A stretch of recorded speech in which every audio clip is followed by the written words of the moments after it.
दिनै 10 फेब्रुवारि आरो दिनै बिटिसि गोरोबथाय सान आरो बे गोरोबथाय सानाव मानगोनां प्रमिला रानी ब्रह्म बिथाङा दुखुजों मेगनाव मोदै लानानै गोबां खोथा फोरमायदों। मा खोथा फोरमायखौ भिडिअनि गेजेरजों नोंथांमोननो दिन्थिनो नाजागोन। लोगोसे बांद्राय गोलावै दिनै बुंला, मानोना गावखौनो बोरैबा हारिनि थाखाय, गावनि बिमा रायजोनि थाखाय खोथाफोरखौ साननानै एसे इमोसनेल मोनदों।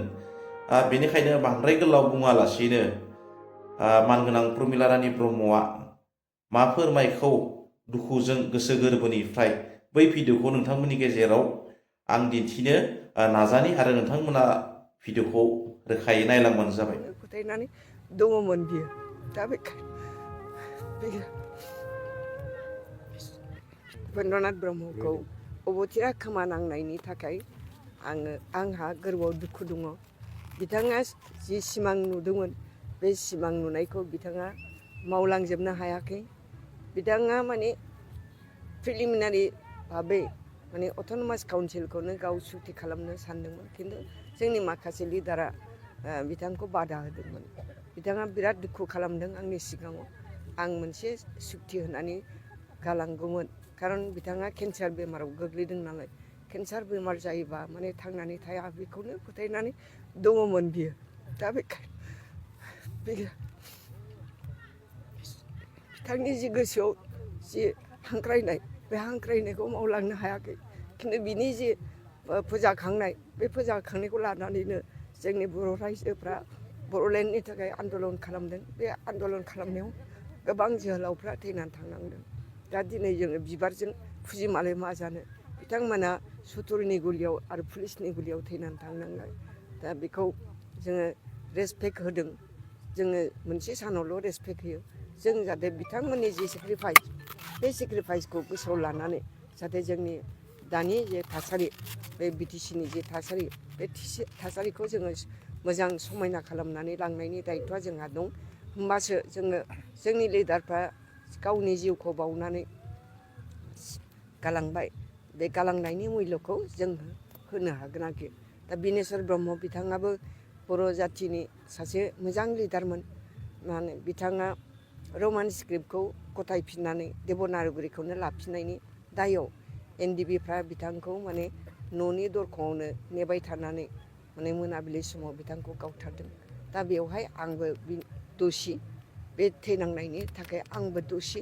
बे दसियानो जाहैबाय आङो माने रमान स्क्रिप्टखौ माने लानो थाखाय माना खालामदोंमोन। खारन जोंहा बर' गथ'फ्रा देबनागरि स्क्रिप्टजों गोबां माने बोसोर फरायखाबायमोन।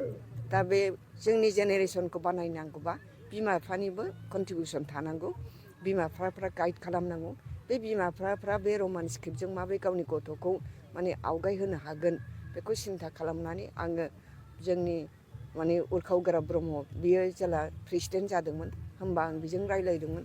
रायलायनायाव बेबो मानिदों, आंनि जे सिन्था खालामनाय बेखौ मानिदों। आरो गासैबो बर' स्टुडेन्ट इउनियन बै समनि एबसुआ बेखौ सिन्था खालामनानै मानिनानै लादों। बेखौ स्पेसियेल कनभेनसन खालामनायनि उनाव रायजो राजानिबो बिथोन मोननानै बिनेस्वर ब्रह्मआ माने बे रमान स्क्रिप्टखौ सरकारनो गथायफिनदों। बे गथायफिननायनि दायाव बिथांखौ माने दरखंआव नेनानै मोनाबिलियाव बिथांखौ गावथारनानै थाङो। बेवहाय आंबो निजेनो माने बिथां थैनायनि थाखाय आंबो बिनि थाखाय रेसपन्सिबोल होननानै आं साननानै लायो। दा बिथांमोनखौ बहाय नुनानै आंनि गोरबोआ गाबखांदों आरोखि। गायदे हेलेना मोना गोथां गोथें गावथारजादों, सोमलाया गोथां गोथें गावथारजादों। बेफोरखौ नुनानै आङो दिनै बांद्राय आबेगिक जादों आरोखि। दा जिखि जाया मानो आंनि आबेगाथ' खामानि होआ।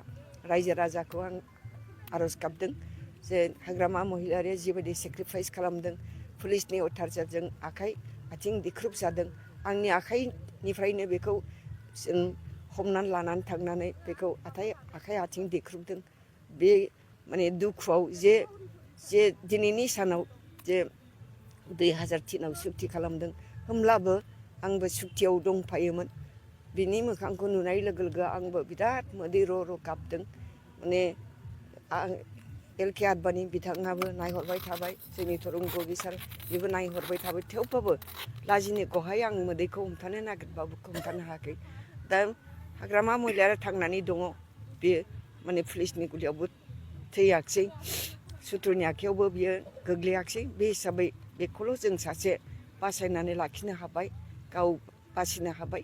दा बासिनो हानानै दिनै बे जायफ्रानोखि सेक्रिफाइस खालामदों, सेक्रिफाइस खालामनाय बिर जोहोलावफोरखौ दिनै मान होदों, बेयो जोंनि थाखाय बिराद माने थुलुंगा होथावथाव, थुलुंगा मोनथावथाव खामानि। बिथाङा दिनैनि सानाव बिनेश्वर ब्रह्मनि थाखाय मोनसे बेबायदिनो मेम'रियेल टम्ब बानायनो थाखाय बिथाङा डिक्लेयार होगोन। आरो आंबो बिथां थैनायनि थाखाय आं दसि होननानै साननानैनो आं गावनो गोसोखांहोदों। आरो दिनैनि सानाव मेम'रियेल टम्ब बानायनो थाखाय, पार्क बानायनो थाखाय बिथाङा दिनै डिक्लेयार होगोन होननानै आंनि सिगाङाव फोरमायनानै दोनदों।